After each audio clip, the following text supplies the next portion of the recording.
I want to welcome everybody. Hi to the Resident and Family Support Council. We have these meetings on the second and the fourth Tuesday of every month. And this is through the Illinois Ombudsman Program. And these meetings are sponsored by the Illinois Pioneer Coalition, who so very graciously is allowing us to use their Zoom platform to be able to have these meetings so we can reach as many people as possible.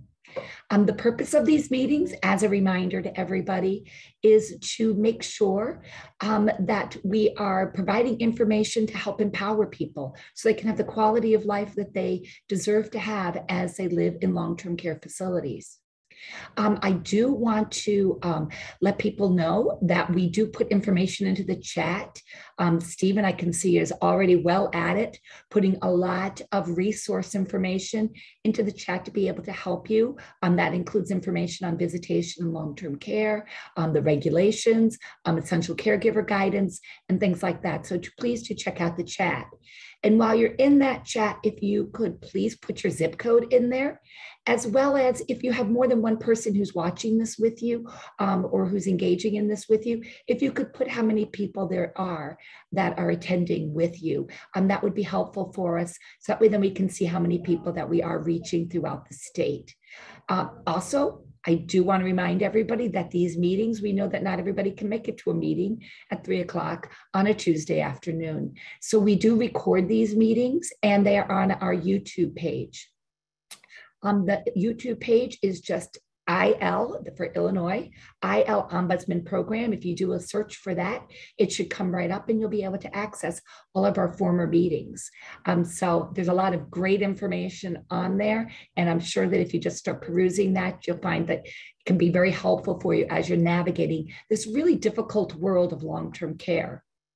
And so with that, go ahead, Stephen. Lee, if people don't feel like typing in the search bar on YouTube, they can go to the chat box. And one of the last links I put in was for the Ombudsman Facebook page and for our YouTube channel. So perfect. Check it out from the links there. That's great, Stephen. Thank you so much. Yeah, and I want to encourage you to click on those links because there's some great links there. And while you're at Facebook, like us. Go ahead, like us and follow us. We try to put some up-to-date information on there and information that might be useful and helpful to anybody who's navigating this path. Because like I said, it's a difficult path to navigate, this long-term care path. Being a resident, being a loved one can be really difficult. And that leads us to this conversation. Today's conversation, we have a work group that comes together to decide on what we want to talk about and what we feel is important for people to hear. And this conversation has come up that we really, this is long-term care. And Carrie, I want to introduce you into this conversation. This is long-term care. And how do people, are they allowed to have sexual expression? What can they do? And Jacqueline is actually, Boyd is going to be having more of a conversation. But Carrie, I want to pass it off to you so you can kind of share with us why this is such an important conversation. Well, through it all, we've focused on the resident's rights, what is right for the resident. We need to also partially look at what is about their quality of life, and their sexual expression and what they choose is part of their quality of life. Just because somebody chooses to go into long-term care or needs to be there does not mean that they give up their right to those expressions or those wants, needs, or desires. So Jacqueline Boyd is with the care plan in Chicago. They work to help families navigate the long-term care process, and helping people through aging, through end of life, looking at a variety of issues. And they do a lot of focus with the LGBT communities and the Black and Brown communities, but they can also not just help people in Illinois, they can also help people nationwide. And we're lucky to have somebody here who's comfortable to speak with us about this, because it's not something that is often discussed in those settings. And most of the time when it is discussed, it is misunderstood. So it shouldn't be a dirty little secret. It should be, let's make sure everybody is on an appropriate level playing field for their needs and what is also appropriate for the situation. So Jackie, I'm gonna let you take it from there. Thank you so much, Carrie and Lee, for such a warm introduction and to the topic and to myself. Hi, everybody. My name is Jacqueline Boyd. My pronouns are she, her, and they, them. And today we're talking about sexual expression in long-term care facilities. I really hope that as we go along, if you have questions, if you have comments, put them in the chat. I'll be presenting for about the first 30 minutes, but I appreciate and enjoy interaction and would love to have your comments and your thoughts shared in the chat as we move forward. So welcome. You heard a little bit about me and my organization. At the end, if you want further conversation, if you need advocacy or resources, or if you want to bring a training like this to your community, to your long-term care community, please do not hesitate to reach out.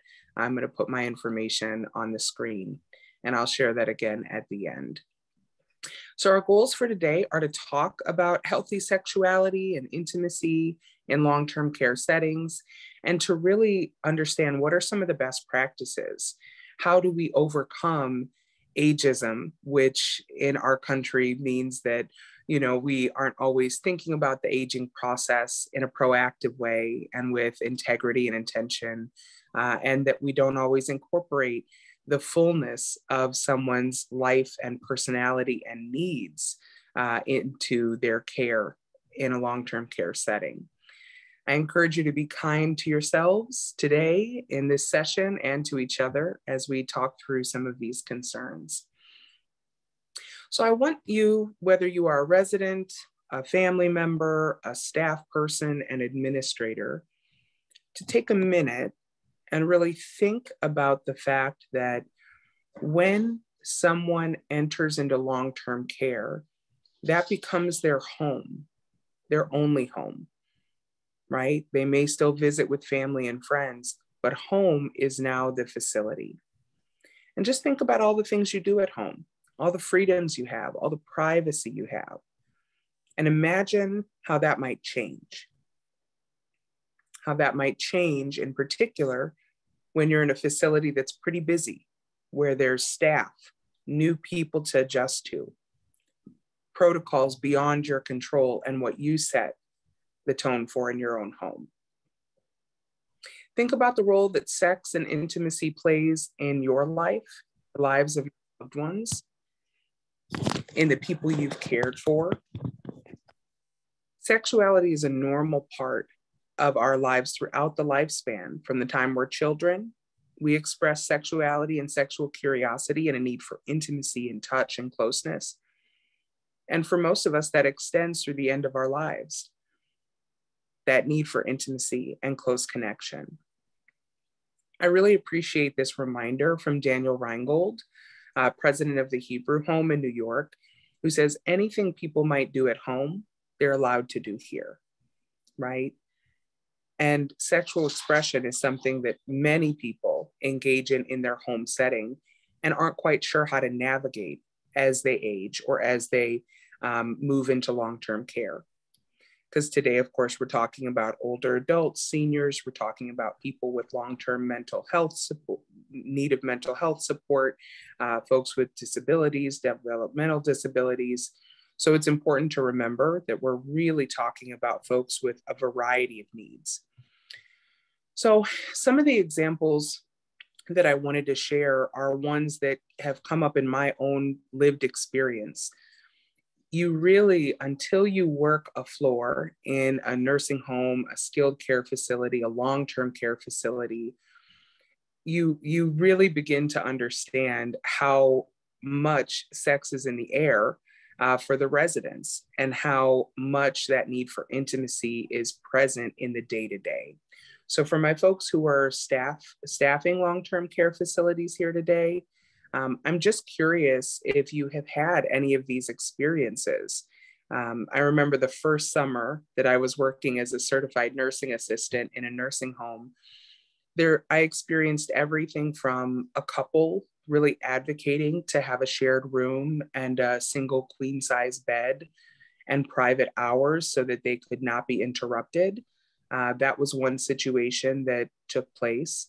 to a resident I was working with, and just in the course of, giving regular hygiene, personal care, changing clothes, he would have an involuntary reaction and feel very embarrassed about it. But it was something he couldn't control, and something that we needed to navigate to be sure that he could feel comfortable, and he knew that I was okay, that he was having an involuntary reaction. People who have worked in this industry also understand that it's quite frequent that as people's inhibitions decline, whether that's through cognitive impairment, dementia, injury, or illness, that oftentimes there's new behaviors or expressions of desire that the person would not have stated at a different point in their life.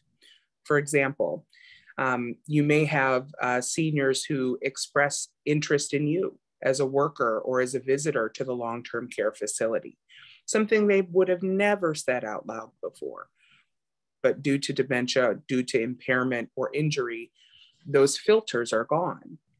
It's very, very normal. So has anybody else in the room had any of these experiences, and what's coming to mind for you as we think about these real world examples that may happen in the day-to-day life in a long-term care setting for a resident? And please don't be shy. I want to hear your voice, and it helps everybody learn to share your experiences. Anybody have an experience of working in a long-term care facility and how sexuality or sexual expression comes up in your work? Well, I can speak to get some of the conversations started, Jacqueline, as somebody who, my previous life before I started work with the Ombudsman's office is I worked, I consulted to long-term care facilities throughout the Chicagoland area, and really looking at what quality of life meant, and did a lot of my consultations through the activity department. So some of the things that I would see even, and that I've experienced myself, is that man who has dementia. And as I walk by, he hits my butt. Mm-hmm. And, it feels very uncomfortable, because here he is. He's a person that I'm supposed to be helping to facilitate good quality care for him. And, and then he just, what in the real world, that would be making a pass at me, which I would not tolerate something like that if I was on the train, in the store, walking by an individual. And so part of that becomes, how do I react to that as a person who's coming into a building? It becomes difficult sometimes. Well, and how do you react to that as staff as well, right? If it's consistent, if it happens more often than not, or when you're trying to get somebody to lunch or just move along and do your work, and you're feeling potentially violated, right? How do you deal with that? Do you have any insights you want to share about what you did in that situation? Well, in my personal opinion, understanding the dementia world and some of the inhibition that can happen, I just kind of move along, say hello to the individual, but not be like, oh, hey, how you, and give the wrong message, but be more like, to me, it felt like then that those are the moments when somebody's just looking for some personal contact. Mm-hmm. And some connectivity, and just trying to give that connectivity, but in a way that would be comfortable as well for me. And and also maybe to help let him and other staff see, to do some modeling of how we can potentially react to this, instead of getting upset and saying, don't do that. That's not how I would respond to something like that. I would try to enter into that individual's world and try to figure out what it is that they needed at that given moment. And in my opinion, I don't know what I'm doing. I would just feel like they need some contact. And sometimes it may be that they just need that physical action of somebody stopping and giving them attention. Or, I've even gone to a place where I have held an individual's hand because they need some personal contact as well. But trying to do that in that socially appropriate way, instead of that manner of just slapping him back on the butt. Right. Absolutely. Or having an outburst, right? Like you said, like, don't do that. That shaming piece. Yes. It's really important for us to work through today, Oh, go for it, Stephen. Oh, thanks. Thank you, Jacqueline. I didn't want to interrupt you, but I didn't want it the moment to leave.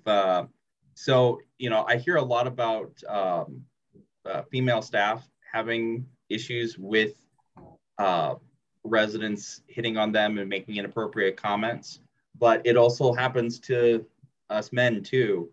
I at one point I had a gay gentleman proposition me in a nursing home, and I said, yeah, I tried to clarify what he was actually wanting, if he needed some care rather than other things. And then when I realized that what he was wanting, I said, I can't do that for you, and just walked away. And then I also had I've had a few women proposition me as well. So it does happen to men and women too. So I just wanted to throw that in there. Absolutely. Absolutely. It can happen regardless of your gender and regardless of the resident's gender, right? And I think, again, that home setting is really important for us to recall because we're in work mode, because we're at work. But for your residents, their whole world are the walls of the facility, typically in the grounds of the facility. And so they're going to feel a different level of comfort and ease just generally, because this is where they spend all their time. And this is a visit for a family member or for a staff person. So just think about your level of comfort and how you conduct yourself at work versus how you conduct yourself in your home. There's probably some very big differences. The same is going to be true for any resident in any long-term care facility. It truly is home. And there's a lot of different ways to address these issues, and we're going to talk about some of them.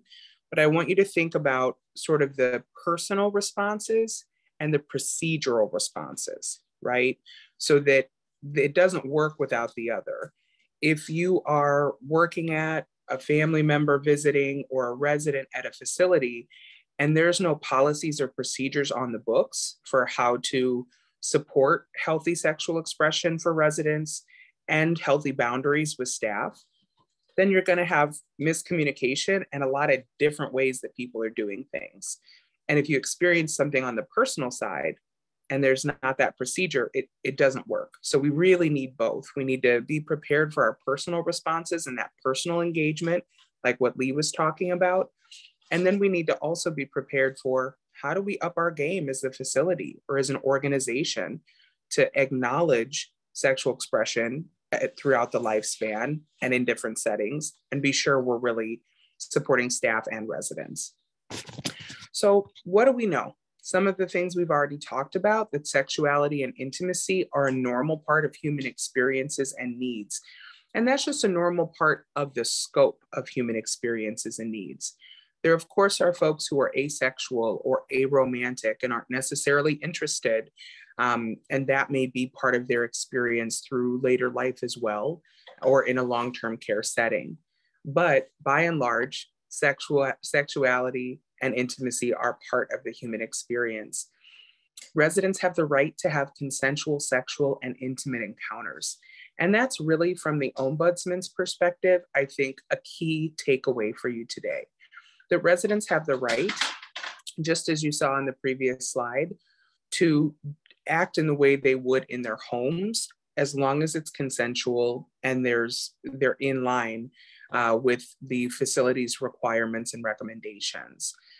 But it's not enough to just say, oh, we don't want to talk about it, or it makes us uncomfortable as staff, or we don't have a policy. It's time to be sure we're having these conversations in an intentional way. It's also important to remember that any ideas we might have as people in different situations or as service workers, you can't go based on assumption. 40% of people ages 65 to 80 are sexually active, and not on accident, but on purpose. So keep in mind that your residents are probably having sex. They're probably interested in having sex. They may appreciate programming or education around the topic, right? A number of years ago, I remember in Chicago, there was kind of an outburst, public health issue of sexually transmitted infections in nursing homes because we weren't having these discussions and there wasn't a pathway for people to engage in healthy sexual activity. And that's what happens when we ignore elements of the human experience. So there was a wonderful report and poll taken a few years ago, led by the Michigan Medicine group at the University of Michigan. And these are just some additional statistics that I thought might be of interest to this group, that if you were to have a problem with your sexual health, who would you talk to about it, right? Because of almost half of the adults who may be at least in longer term care setting or skilled care setting for seniors, this is just an example for seniors, if almost half are interested in having sex, are sexually active, who are they talking to about it? Who are they discussing it with? Where do they go when they have questions or concerns? 62% say I would talk to a healthcare provider. For my staff who are here working in long-term care facilities, that's us. We're a healthcare provider that somebody might talk to about questions related to sexual health. 36% would speak with their partner or their spouse. 17% would keep it to themselves and not ask their questions. And 10% would try to talk to a family member, a friend, or other person. So again, whatever you are here for today and however you are situated, a family member, a resident, or a staff person, this information is for you, and you are probably someone that resident will go to seek help or seek support. So what are some of the common forms of sexual and intimate expression that we can expect from our residents?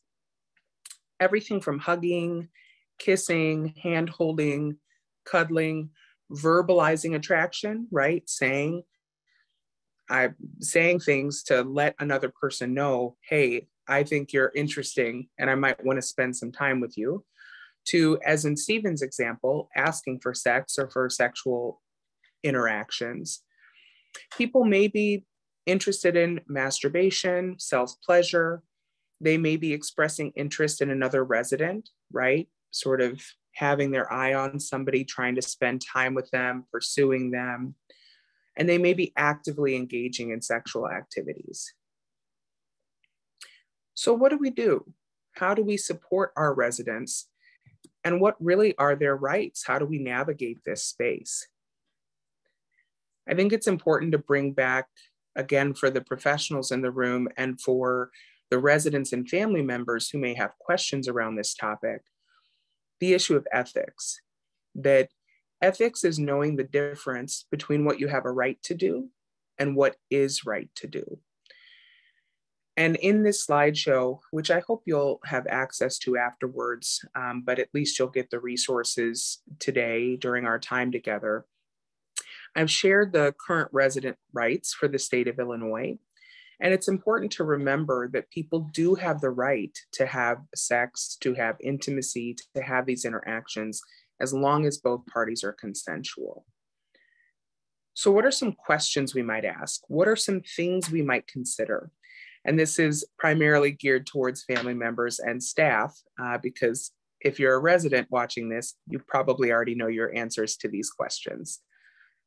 But some things we might ask are, does the resident have capacity to consent to sexual activity? Is the resident safe and not being coerced? Is there any sexual health education or resources that should be provided? That's really important because we can support residents in making sure they have privacy, that they have space, that both parties are consenting, and that it's normalized within the facility, that sex is a normal part of people's lives. But where's the health education? Are there resources? Are there prophylactic devices available? Is there anything that is a course for follow-up if somebody has, injury or bleeding or problems during the act of sex? Where's that sexual health education resources piece? There's a lot of room in long-term care right now to answer that particular question. Does the person or people have space and privacy to engage in sex and intimacy with themselves or another partner? And if not, how can the long-term care facility support creating and protecting this space? And is there any other communication needed? For example, if there's a new resident relationship evolving and both parties have dementia, is there communication needed with the family or with the power of attorney to be sure that that person is aware of the developing relationship and certain that their resident is safe? So let's talk about space and privacy to engage in sex or intimacy with themselves or another partner for a minute.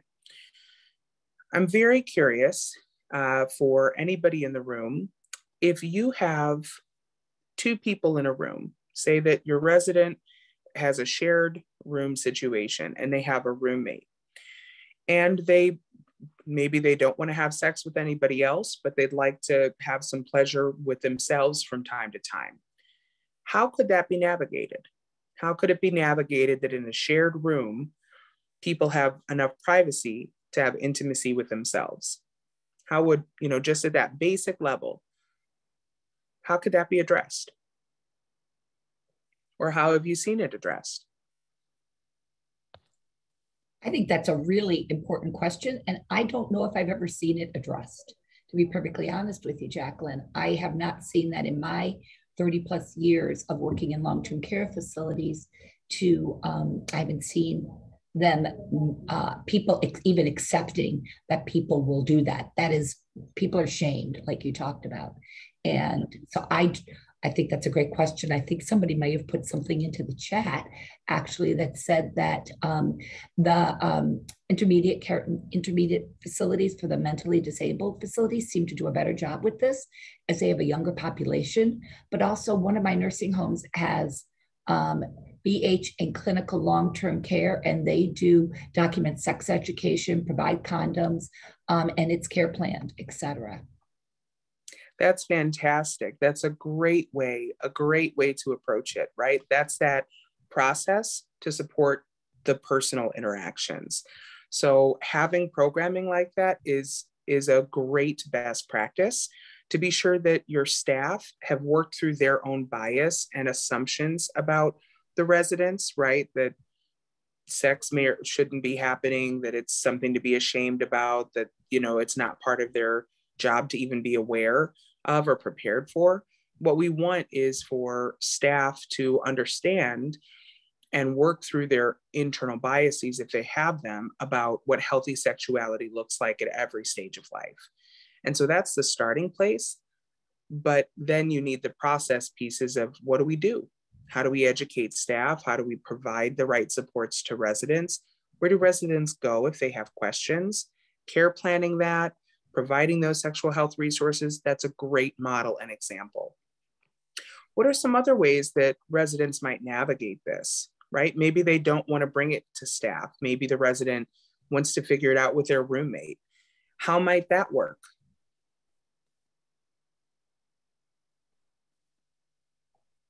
Chase, I'm sorry. I actually have this, my name is Teresa Coleman, and I have had some residents who have made sure that they talk to their roommates on both sides of the equation to make sure that they can have some either intimate time in one of the other's rooms, or when our program was involved, to make sure that the facility knows they have to provide a private place if the roommates aren't comfortable or don't want to give them the privacy for the room. Yeah, that can be really an effective starting place to have those conversations amongst the roommates, or to facilitate a conversation. There's been a lot of creativity in this area, everything from, conversations and kind of like room hours that are blocked off to the old do not disturb sign on the door, or a sign, something on the door to say, hey, I need my privacy right now. Whether, the person is alone or engaged with a partner. So I think we're really in kind of the infancy of this conversation becoming the norm in long-term care. We've got a ways to go but don't be afraid to be creative. Again, as a resident, as a family member, as a staff person, the biggest barrier is truly the stigma of older adults and people with disabilities and mental health concerns having sex in the first place. And that's for us to work through and move away from those assumptions to really welcome in, okay, this is certainly, part of quality of life for a lot of folks. So how do we problem solve out in the open and together to be sure that we end up in the right place? Candace, I know when you and I had a preliminary conversation, you were talking about the idea of like a room or a private space that residents could go to in a facility. Is there anything you might care to share here about that idea?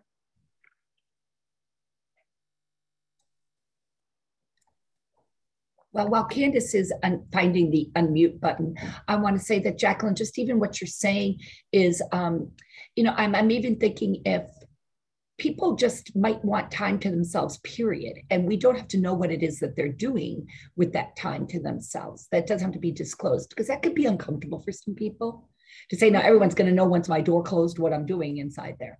And so maybe even a way to do this is to, even upon admission to a long-term care facility, is to ask the individual, do you want any private time to yourself to do whatever it is that you want to do during that private time? And we can ensure that you have that private time. And for some people, it may be reading a book. But for other people, it may be, giving themselves the pleasure that they want to give to themselves. So, I mean, it might be just an initial step to get people a little bit more comfortable with that. And if we did that universally with everybody, then we're creating an opportunity for everyone, not just those that are going to speak up, because you do have that 17% or whatever who said that they don't want to talk about it. Right. And so, this might just be a nice practice for people to think about. Upon admission, ask people if they would like some private time for themselves throughout the course of the day, and that we will help facilitate that. And these are the options that looks like. That would be wonderful, wouldn't it? To have facilities be proactive about this for any number of reasons. But just to think about, some of our residents are in 2-bedroom, 2-bed, 3-bed, even 4-bed rooms. So where's the space to be alone with your own thoughts, to, have that private time, even outside of sex and intimacy? I think that's a great suggestion. Well, I mean, it was shared. I'll share just quickly. It was shared that there are curtains in the rooms as well. So that if people did not want to leave their room and their roommates were in there, that we do have curtains that might be okay for some people to be able to utilize. I'm sorry, Carrie, go ahead. That's okay. And actually, I think people need to look at the curtains don't really always institute the privacy that somebody wants. True. Because there's still the audio effect of all of it. We need to look at not only both roommates, what do they need, what do they want, and where are they functioning? There's a lot of times you'll have 2 people in a room that, the function level is so different that we're not always taking into consideration the needs of both residents, because sometimes we'll look at it, well, that resident might not understand what's going on, so we're not going to worry about it. And we need to worry about what does the other resident, even if they cannot verbalize that.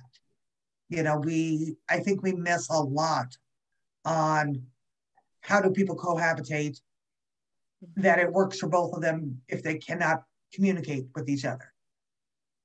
Absolutely. Absolutely. And, the issue of safety in your room, right? I don't know about you all, but for most people that I've ever met, sex and intimacy tend to feel like pretty private endeavors, and you don't necessarily, you want to be sure that you can have the experience you're trying to have. And a curtain is not the same as a wall. It's not the same as an enclosed space. So it's just important, again, for us to remember, like, this is people's home, their only home. The only outlet they have is all within those walls. So, it's not like a short-term stay and you can just deal with the situation. That is your daily life. Stephen, were you going to say something? I think I saw you come off mute.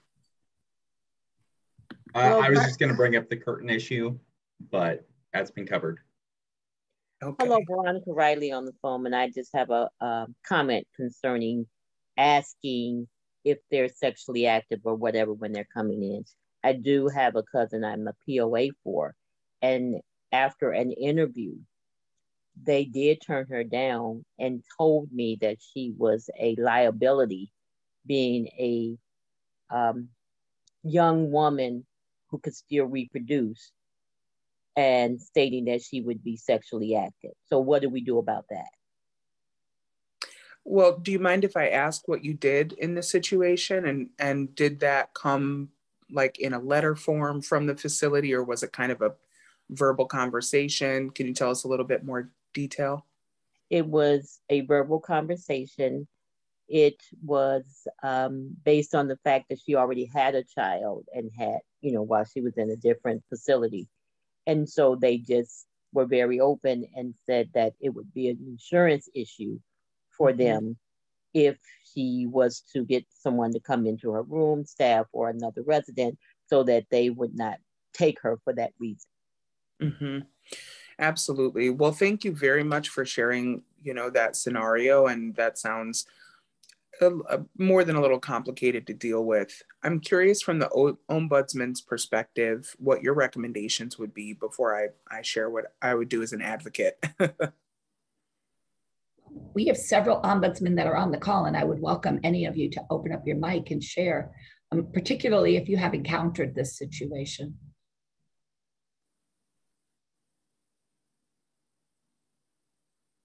I have not encountered that situation where the facility has voiced that because a resident is still of childbearing age, that they want to eliminate that liability by not allowing her in the facility. That kind of puts me back on my heels for a moment. I will say that, a facility, if they do turn down somebody, they unfortunately, they can turn somebody down just because the day they visit with them, they're wearing a blue shirt and they don't like blue shirts, unfortunately. So we're a little bit crippled there on the intake. It's where we can get involved with the illegalities of discharging. So I'd find myself crippled there. I don't know what I would tell the family if they reached out to me. Yeah, I can tell you I've had staff who become bodies where they know that residents have sex. They know of a couple that have taken a fancy to each other, and they watch it progress in the facility in the open areas. And then, every once in a while, somebody's like, well, that's not the one I would pick for her. So then they all of a sudden interject themselves in the whole who's best matched with who. And that is just,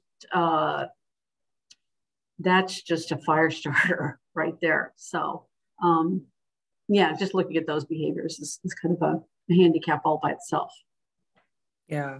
One of the things I would offer to that situation that Veronica shared with us, because it is a tough situation, I would say that we need to make sure that it is readily available, that that there's condoms readily available, and inquire what is her desire to be on birth control, and ask her what her desire is. What's her desire, in regard. Also, I would want to be mindful of what her mental health state is like, her decisional capacity. Just because someone also has impaired decisional capacity doesn't mean they don't have the right to be able to voice their sexual desires as well. So it becomes that really personalized, individualized approach. But I would have a lot of conversations with her. I'd make sure that she had condoms available as well. I wouldn't have it be a situation where she had to ask for condoms. I would, if she's in a building that has several young people, I'd almost say there should be a bowl, a bowl with those just sitting out at the nurse's station or wherever, at individuals' rooms. You offer them to everybody on an ongoing basis. Use it if you want to, don't if you don't. But just so that if people understand that protection does exist. And it gets very, very tenuous from there, on who.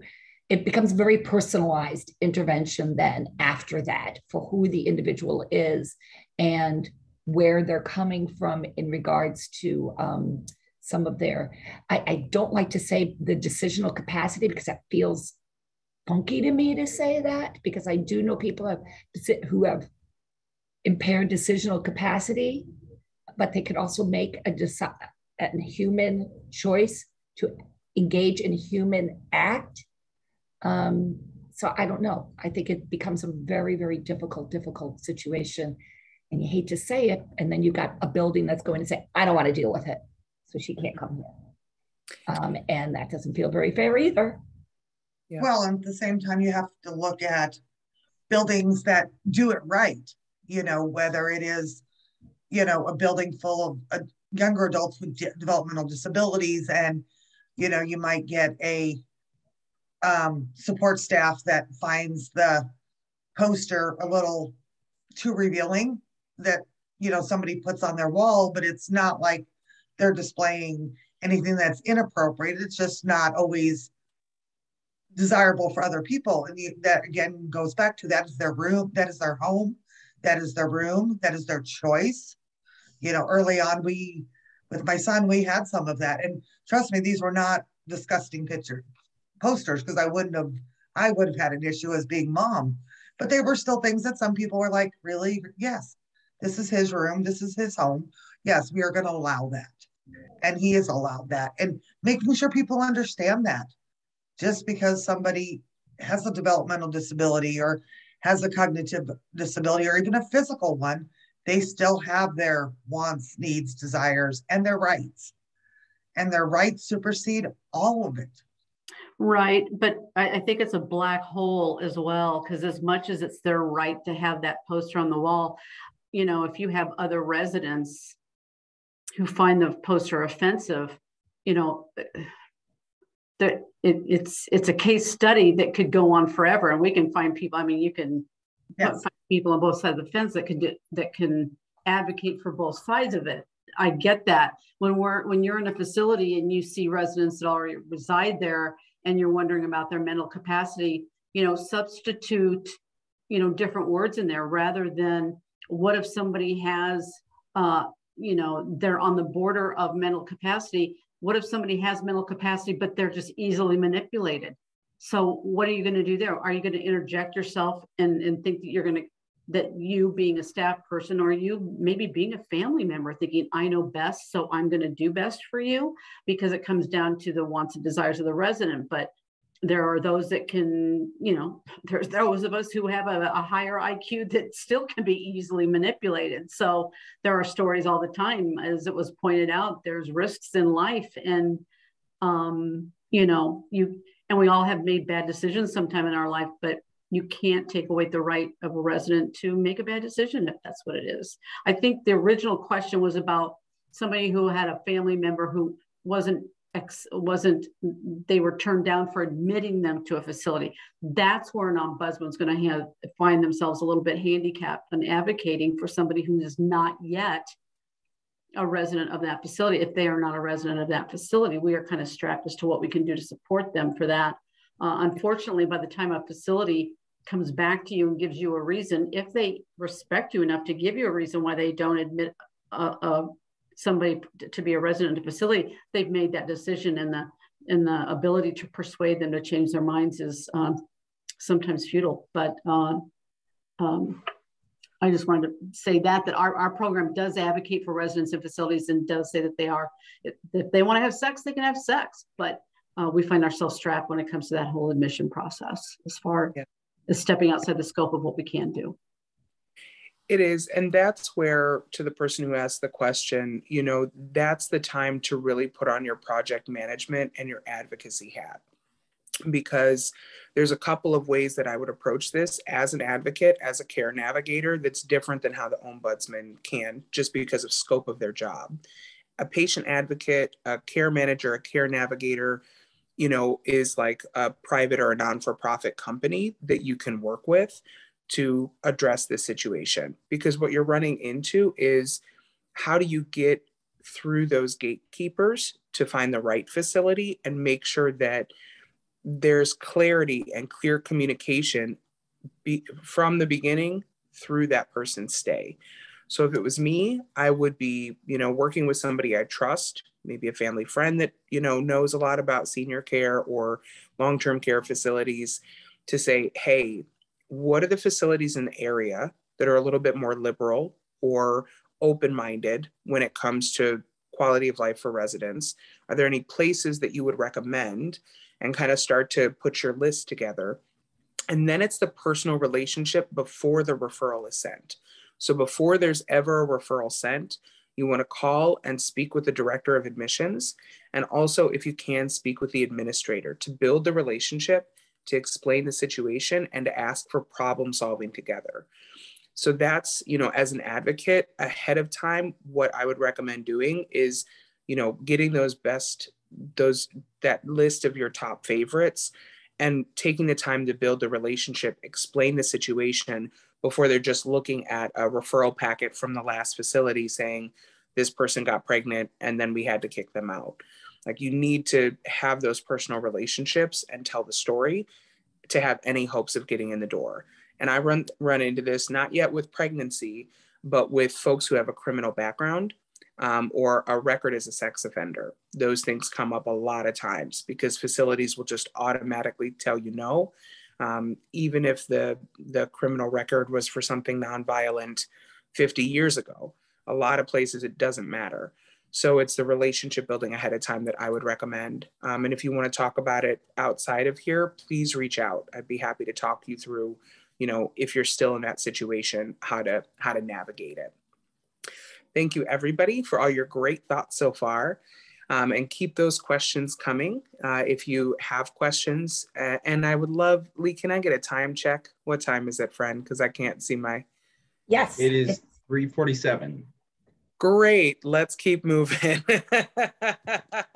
Fast conversation. So some of the best practices for residents would be consent and communication with your partners, talking through any concerns that you have with the facility directly, your support system, and getting, whether it's the ombudsman, your friend that's, a nurse, your best friend who's been with you through it all, to support you in advocating for your rights at the organization. When possible, ask those questions, just like that last scenario. Ask ahead of time, because you don't want to get into a situation where your rights feel restricted or the facility isn't working with you. Some best practices for family members are to remember to see your loved one as the whole person they are, not as your child or your parent, but that they are their own adult person with the full scope of human needs, the same as you. Their expression might be different. Their ability to act on it might be different. The way they go about sex and intimacy might look different. They have those same rights, and it's a normal part of life. So keep in mind that being vulnerable or being in long-term care does not replace a need for sex and intimacy.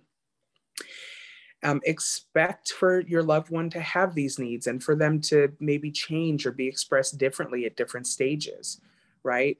I have a family member who, after he lost his wife, he just started making more sexual jokes and comments because that need had changed. The ability to be sexual with someone and to express himself sexually changed.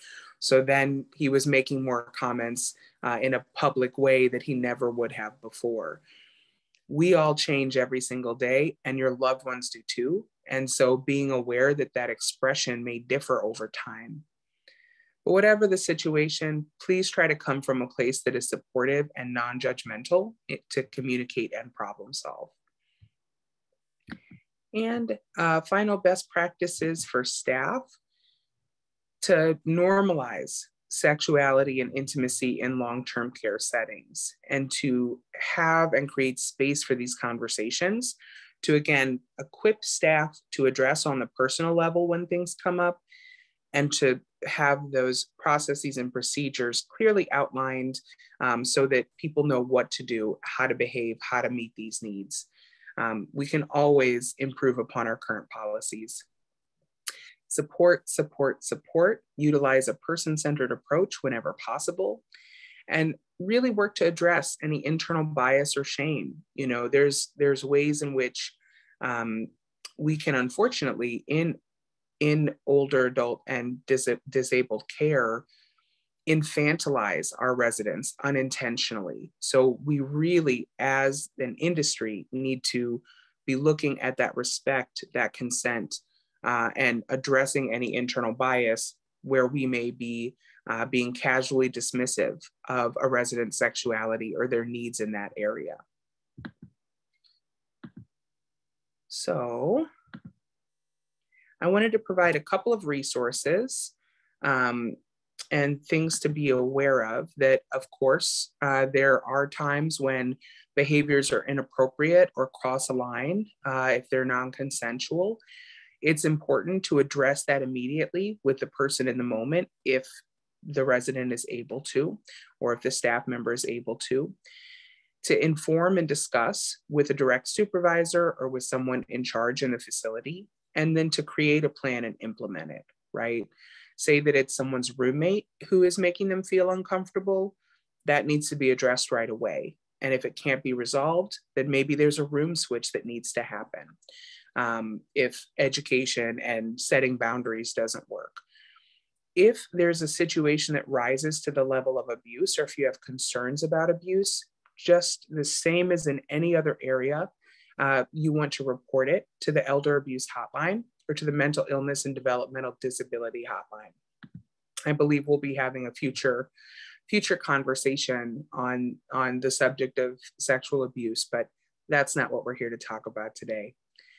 These are a few resources that I thought might be helpful. The residents' rights for the state of Illinois. You can find that on the Ombudsman's website.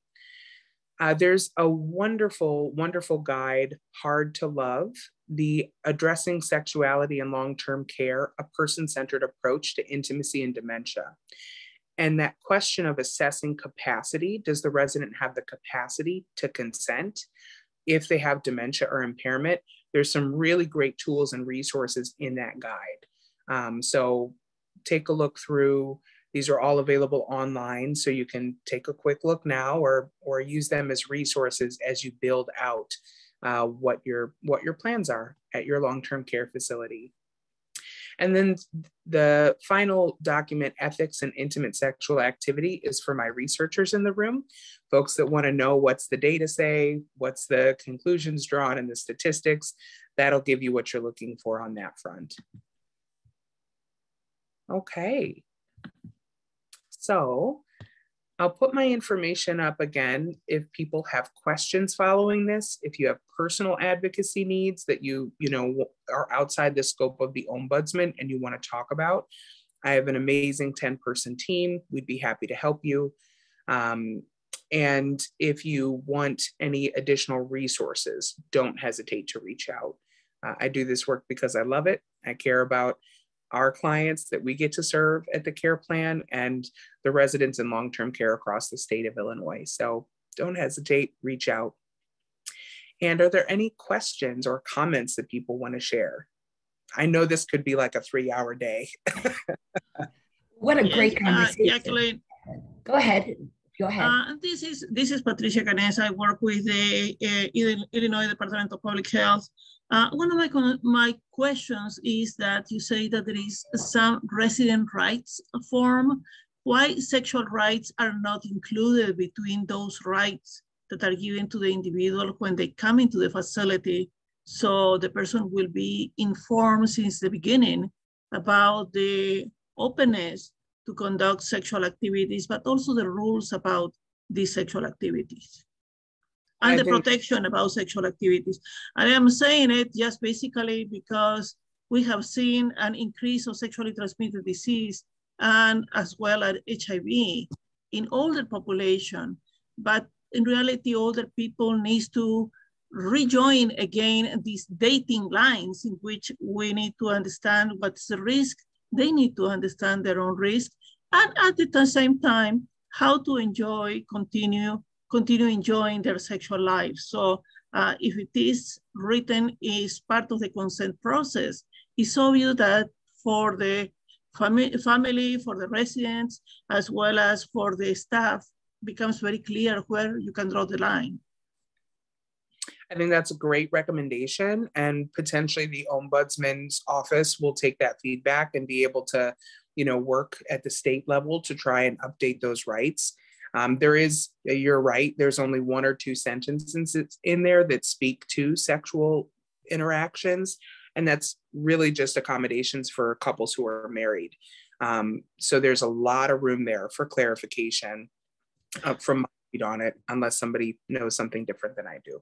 Yes, although sometimes this might be like a blind date, and at this age, after a person has lived so many years, obviously carries a lot of risk, but at the same time has the need to be satisfied. So it's a difficult situation to resolve many times, and certainly having some sort of guidelines will help everybody to understand better. Absolutely. I think, Patricia, you bring up an interesting point to comment on, because as I'm listening to Jacqueline, I've been taking notes, and I think it's been wonderful, the information that you've shared with us, Jacqueline. One of the things is somebody put in chat, we need more training like this, and that's exactly where I think this needs to head to, is where for facilities need to open up the door for this conversation, and the conversation not just with the residents, but also with staff. It feels like there's a lot of, you opened up by talking about ageism, and around that concept of ageism, there's also long-term careism. When people enter into long-term care, we want people to start acting in an institutional manner, but yet we call it their home. And that's where it gets really tenuous with a conversation like this, because it is their home. And it's not a lot, but yet it is a long-term care institution that has all these lists of rules. So it feels like we propagate this, these conversations around sexual expression are taboo.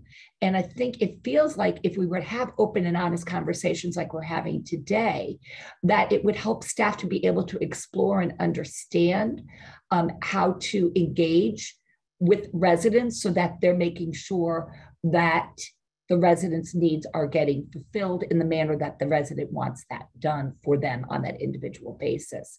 And if you could just speak a little bit about how the staff reaction can really encourage, I think it just feels like, I think so many times it's how we react that make it feel like this is such a wrong thing to do, that we need to have rights built up around this now, because it's a wrong thing to do because of the way people react. Yes, I think that we have a tremendous misunderstanding about the fact that when reproductive lives ends, it doesn't end the sexuality. Sexuality continues to be part of our life in one way or another one. And the grieving, losing a partner many times for these individuals that go to live into these facilities as soon as they lose their partner, establishing a new relationship is going back 50 years into the dating game. How you make questions regarding what's your history, what's your interest, what you like about sex, why you want me, what is going to be our relationship. Those are questions that our participants and older people should know and feel comfortable to talk about that. But you start by having a process, for this, which includes certainly what you say, which is the training, but in the other side, to have also a document that back up the fact that this is a serious concern that all we take seriously and we all respect at the same time. Absolutely.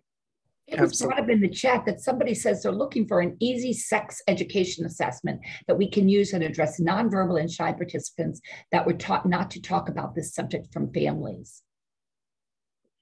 Yeah, and I said I don't have one at hand that I would say is easy and like friendly for folks with dementia or communication problems. So I don't have that at hand, but what I do, because again, we are pioneers in this space, I'm going to be honest with you, is like, I'll look at a few different sexual health questionnaires, for example, and maybe look up some strategies for effective communication with folks with dementia, cognitive impairment, or to your point, who are shy. Well, and by that person's question, the question they'd asked prior to that, and when they were asking about, how to educate the DSPs, my guess is that person's experience is in the DD world. And, from being the fact that that's where, all mine is with my son, it's not discussed in the DD world, and it should be. I mean, we have people that are moving in there at 18, 19, 20 years old. That a lot of them are living there the remainder of their life. So the staff and the residents do need to be educated how to move forward in a comfortable manner with this. Yeah, I think honestly the most important thing that, because I mean, Jacqueline, as you said, this is cutting edge stuff. It shouldn't be it shouldn't be cutting edge stuff, but it is, because no one wants to talk about it. And I think the most important thing that you can do in your communities is to start having that conversation. And I'll give an example. I go in and I speak to a lot of high school CNA classes. And one time they asked me, well, what's the most awkward thing that's ever happened to you? And being propositioned by a 93-year-old woman ranks very high on that list. And I mentioned that, and then I talked about how sometimes there will be inappropriate sexual behaviors towards staff, or towards staff from residents. And as I was discussing this and discussing how important it was, if it happens to you, to talk to your supervisor, talk to your teacher. As I'm saying this, I saw one girl's face in the class just go blank, like she was gone. And I was panicking to myself, thinking, oh my gosh, this girl's been sexually assaulted in some way and I'm triggering her. Well, I found out later that she had a resident had been sexually harassing her, and she hadn't spoken up until after the conversation started. So it's vitally important that we start having these conversations with staff and with residents. And that's a great way to lead into that conversation about, we want to invite Jacqueline back to be able to talk about some of those, how do we deal with that stuff, that things that are a personal threat to others' safety, people, whether they live in the facility or they work in the facility, and how do we deal with that? So that's a great, we're going to be inviting Jacqueline back to that in a couple of months. She's a very, very busy lady, and we understand that. So in the next couple of months, do be looking for that conversation to really dive into that a little bit further, so that that can be also addressed from, and so that families and residents, as well as those who work in the long-term care environment, can understand it. We are past our time right now, but as we always do, we like to stay on and we'd like to continue the conversation. But what I will wound up doing is I'm going to launch the poll right now. If you could please go ahead and answer. This is what just helps us understand what topics people like, what topics people don't like, and also to get an understanding of who you are as someone who attends these meetings. So if you could please answer this for us, we would greatly, greatly appreciate that. Jacqueline, I don't know if you can stay on for a little bit, because it seems like, there are some questions that people still have. So if you can, are you able to do that, Jacqueline, or do you need to go? I can stay on for about 10 more minutes. And I just want to say thank you, everyone, in case other folks have to go. It's been a real pleasure to be with you. And I just wish you all the encouragement as you try to make progress in your community and in your facility. And with that, I'll end the recording right now, and then we'll stay on.